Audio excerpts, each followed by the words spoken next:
చాలామంది అబద్ధాలు ఈజీగా మాట్లాడతారు. ఒక అబద్ధం దాచిపెట్టేకి ఇంకొక అబద్ధం చెప్తూ వారి లైఫ్లో అబద్ధాలతో చుట్టపడి ఉంటుంది.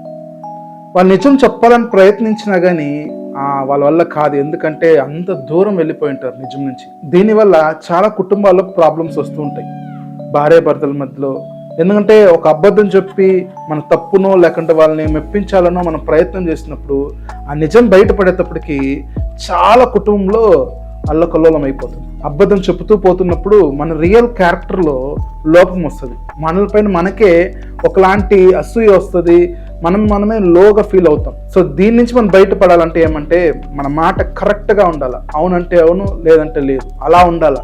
కానీ ఊరికే అబద్ధాలు చెప్తూ ఏదో మనం సాధిస్తామని ప్రయత్నిస్తే ఎక్కడికి వెళ్ళం, అలా అక్కడే ఉండిపోతాం. నిజము చేదు లాంటిది, కానీ ఆ నిజమే మాట్లాడినప్పుడు మన లైఫ్ మధురంగా ఉంటుంది. అందరూ కమెంట్ చేయండి, షేర్ చేయండి, సబ్స్క్రైబ్ చేయండి. Thank you.